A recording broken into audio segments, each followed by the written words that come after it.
Hey yo, what's up guys? It's your boy Adon the Poet. Welcome to yet another exciting episode of making education fun and of course fashionable. Today with me in the studio, I have a guest and a prestigious friend of mine who is a published author, as I have told you in my previous video, who is Moss Maile. Welcome, Menier. How's it? Thank you, Mr. Don. Thank you so much. Thank you for having me. Thank you for honoring the invitation. Yeah. So here's how the interview is going to roll. Yes. I'm going to ask you questions and you are going to answer in that fashion. Okay. But in this sense, I'm going to ask you to introduce yourself before I do the honors of introducing you as my prestigious guest. So, guided by these three questions, who is Moss Maile? Where was he born? And how was he raised? Okay, so again, thanks for having me. It's such a privilege and an honor, and also your viewership. I don't take it lightly. Indeed, I feel honored again to be part of your movement that you're heading, and I believe that this is just the beginning. And I believe that many people have been helped by this great initiative. So, who is Moss Maile? Moss Maile is Moss Maile. Okay, Moss Maile is the only boy child. Raised by a single mother. Yeah, that's who I am.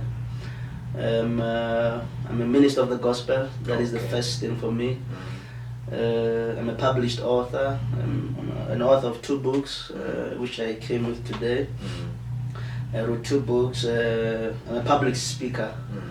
And yeah, perhaps I should also include that I'm also a student, finally a student at the University of Pretoria, doing political science and sociology. So that's Moss Maile in a nutshell, not in a much prestigious announcement in a way, but that's who I am: minister of the gospel, public speaker, leadership coach, and I'm a student. Okay. Yeah, forever a student.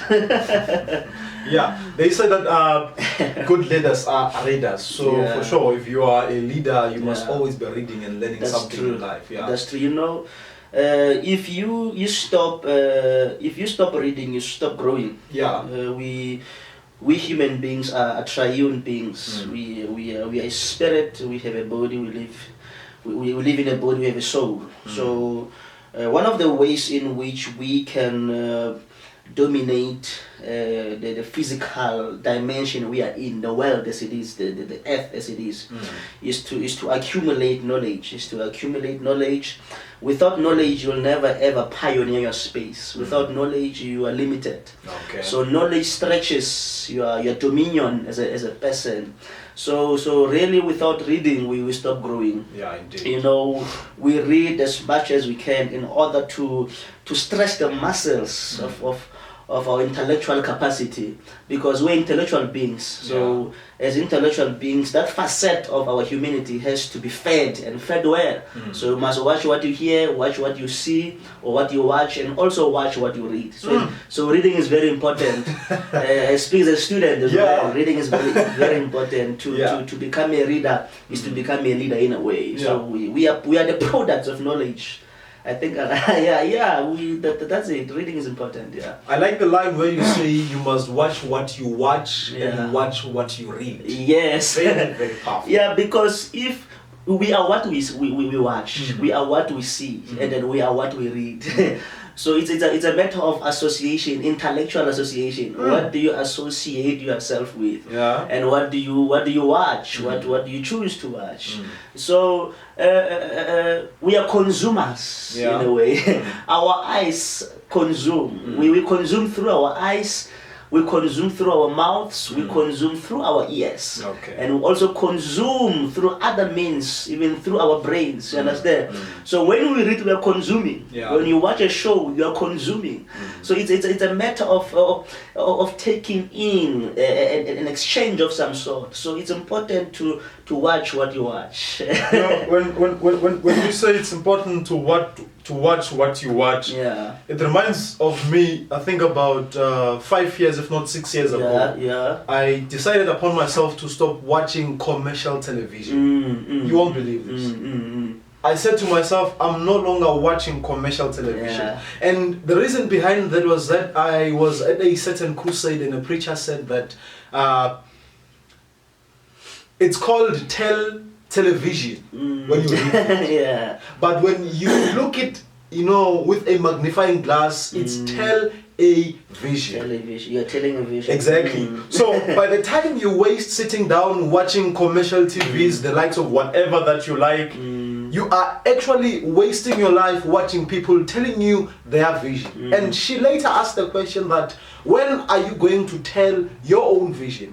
And it struck me so much because I used to waste a lot of time watching one soapy to the other and what to the other, right? Yeah. So it was a very life-changing moment for me. Yeah. But obviously, I mean, you need to be entertained at times. You need to watch, some of the things, with limited time and limited content, and exactly choosing what exactly informs your thinking and your being. I think as well, it's Mr. Don, it's a matter of identity. If you know who you are, Exactly. you will choose what comes to your proximity. Knowing who you are has to inform who you associate with. Knowing who you are has to inform your vision as well. So whether you choose to watch this and this, it is a question of identity. Yeah. You chose not to go with that particular wave because of you had to interrogate your own identity. That which is good for me and which is bad for me. So as young people as we are, we really have to be careful of our own choices. We are products of our own choices. We are products of our own decisions. To watch and not to watch the decision, Exactly. Yeah. So it's a matter of identity association. What do you associate who you are with? You understand? So I think it's a critical question. It's a very, very important question to ask as a person.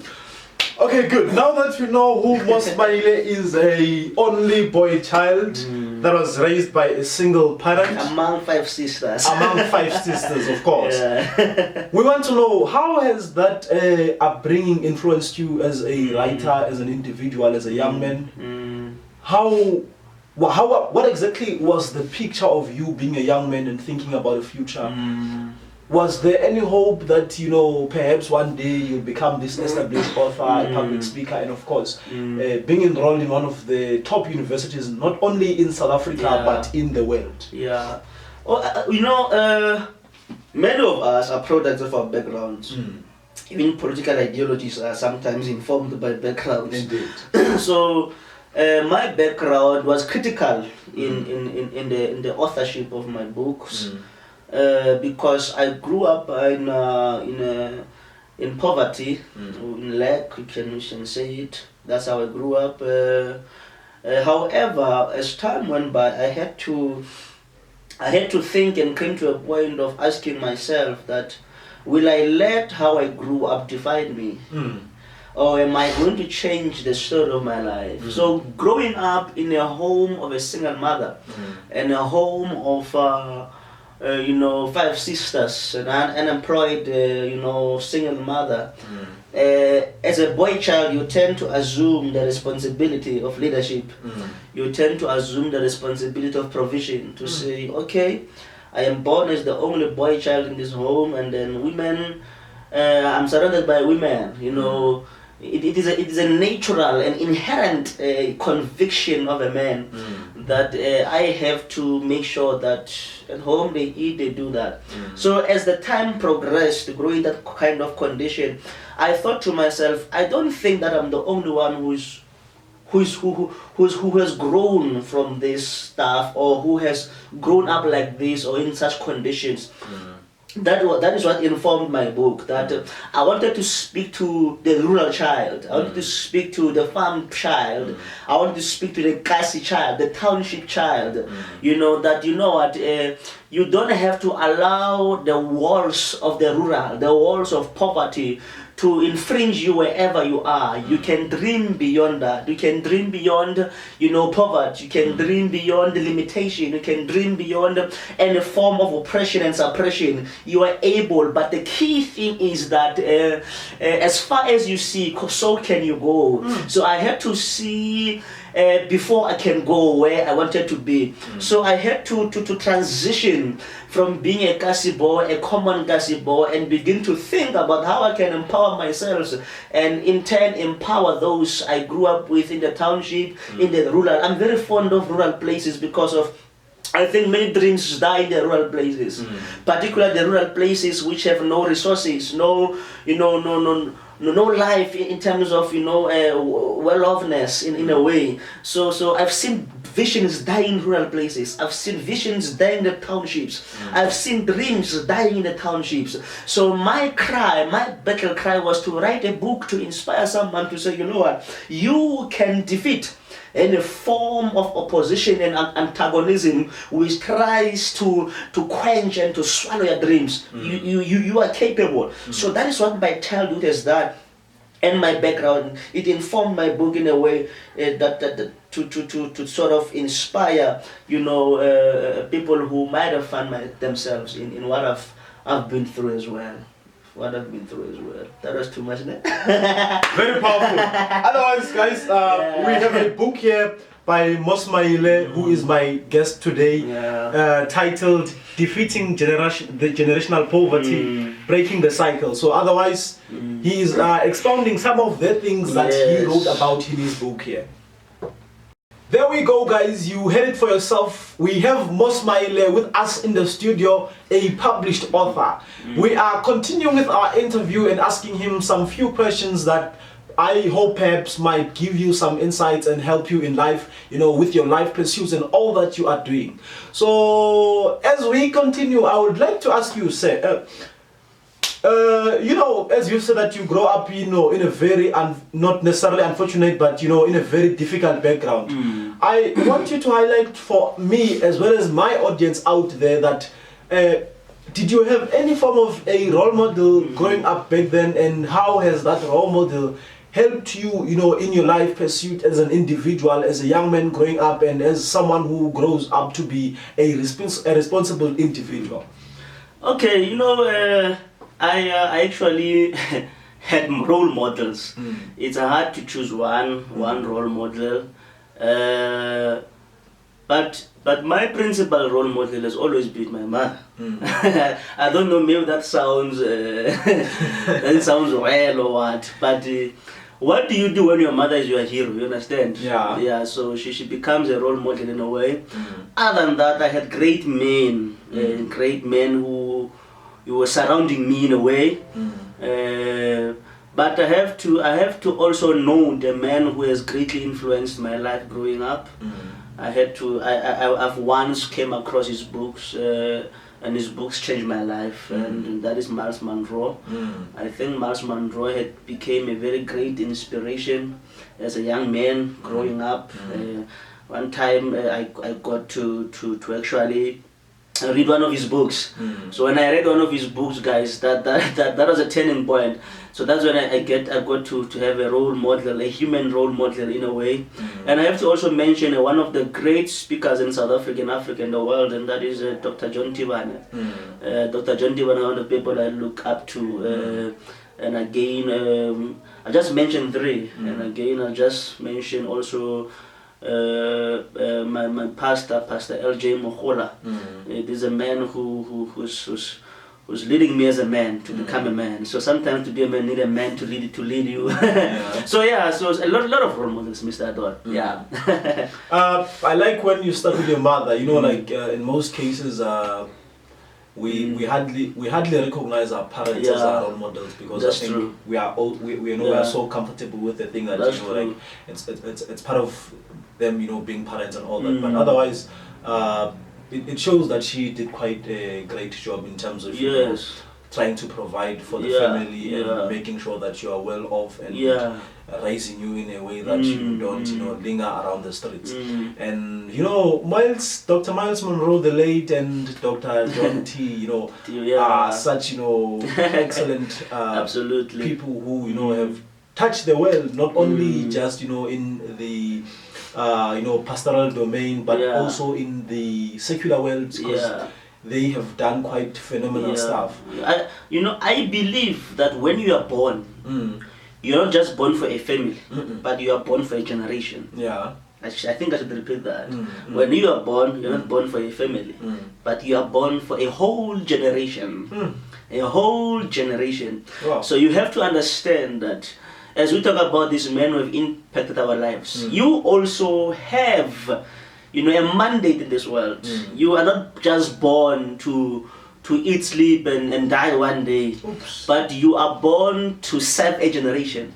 And you must serve it well. You must serve it with excellence. Doesn't matter how old you are, doesn't matter where you were born, you can become what you see in your spirit.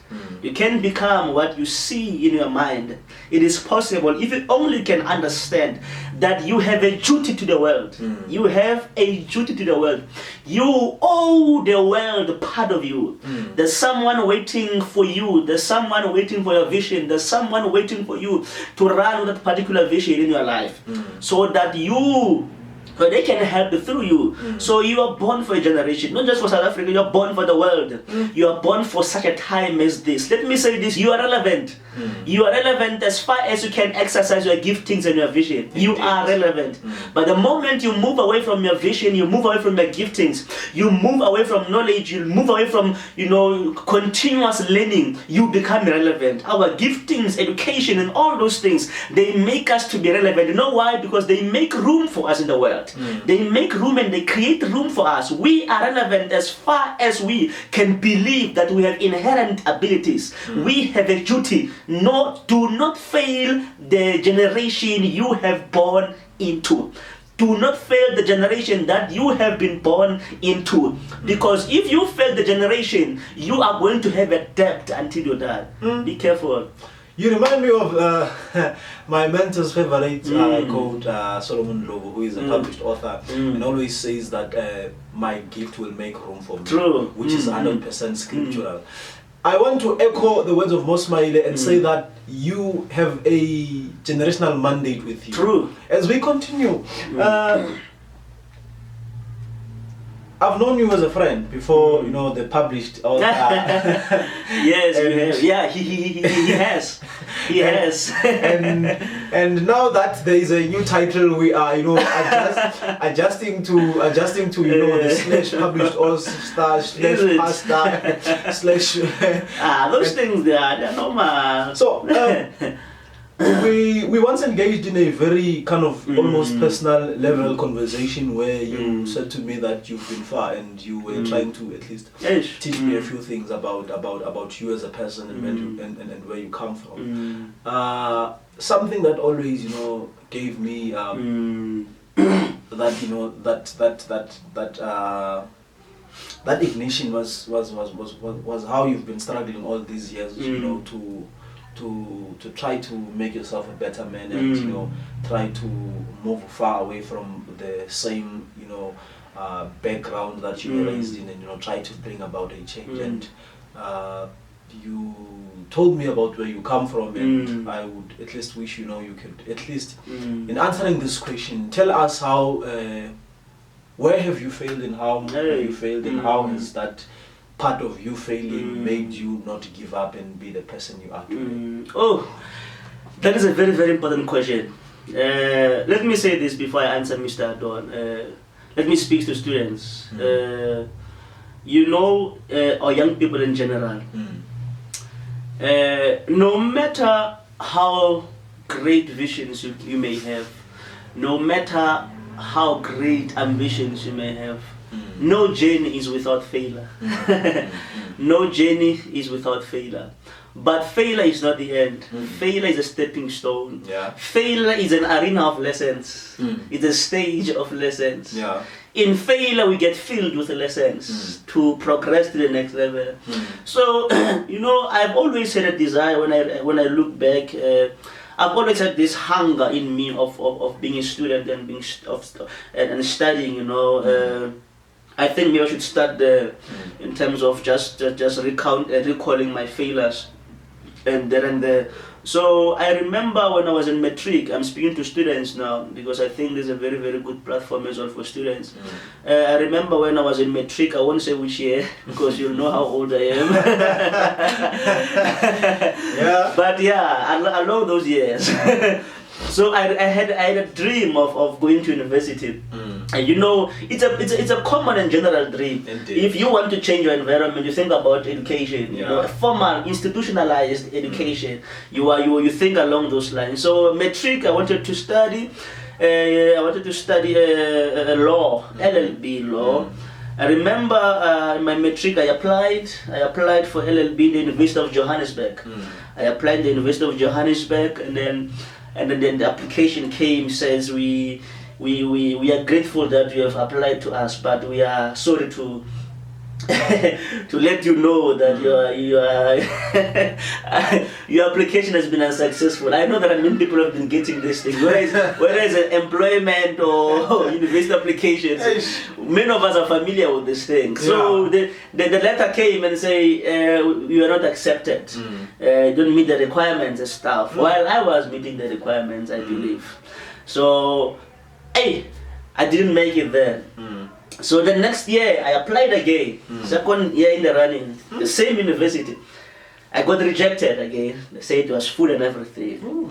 So remember, I'm a young boy, just finished matric, has hopes. Friends are going to university. Their dreams are becoming a reality. Does this seem familiar to someone? Friends are succeeding. You see them in their pictures. They're enjoying, in university. And I'm like, these guys I grew up with. These guys I grew up with, and lives like that. They're going ahead of me. I feel left. I've never felt so small. I've never felt like my dreams are crashing like that time. It felt like the whole vision that I had, the whole hopes that I had, they were crashing down before me. All like spilled water it was. So I got rejected second time the running. Oops. The first time they say you don't meet the requirements? Yeah, second time there was no space and stuff. Oops. So I applied again at the University of Pretoria. I applied there, I think I applied there, is it 2014, I'm not sure. I applied there again. When I came, I was told that, declined, unsuccessful again. Part of the reason why I did not meet the requirements. But when I went to the second time, they said, "No, what? We don't see your application records. We can't see it in the system." I remember I came to the campus and I saw everything going well for other students. The ones I came with, they had been approved, so I had to leave alone. Whilst I came with my friends, I had to leave alone. So you can imagine the emotional roller coaster that was happening there. So I applied again in the University of Johannesburg. I applied again in 2016. When I applied again, I was accepted in the University of Johannesburg. I felt like my dreams now, the academic dream is being realized now. I attended, I went there. 3 weeks, after 3 weeks, I could not secure financial aid. I could not secure, in a bursary of some sort, but I was accepted to do social sciences there. Oh my God. After 3 weeks, I was broke. Let me just say it. You sometimes go broke. I was so broke, I could not even afford accommodation, pay for my own accommodation. So I remember thinking that, I'm so broke and there's no one to help me as a student. My academic dream again is crashing down. After 3 weeks of being accepted, after applying almost 3 times in the University of Johannesburg, I remember going there.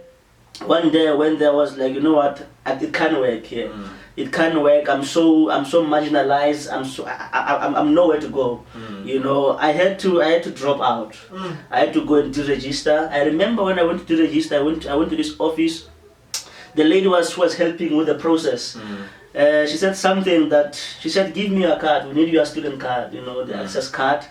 I remember her tearing the student card with a scissor right before my eyes. It was like she was tearing, and my dreams apart. I felt so. I've never felt so crushed. When I left the office, I had to pick myself up. I had to pick myself up. I had to pick myself up. So I had to go back and re-strategize. Keyword, re-strategize. Very important to be able to re-strategize. When you have failed, it's important to re-strategize. Some people have not failed have failed not because they are failures, but they have failed because of the strategies they applied were not that good. So let me just say this, Mr. Adol. When you make deadlines in your life, be prepared to change them. When you make deadlines about your life, be prepared to change them. If you have made a deadline that in 5 years' time, I'm not saying don't believe that it won't happen.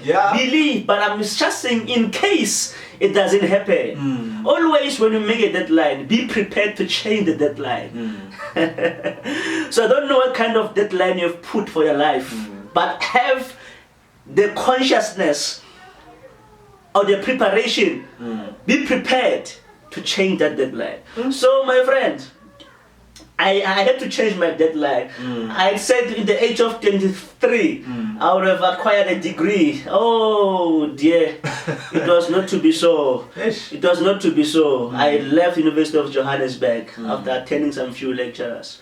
I came back again and applied again at TUT. I applied at TUT for journalism, another university. On the same day when I received the letter to come and write the selection test, my sister died on the same day. So I had to also put the plan, behind a bit and to postpone it.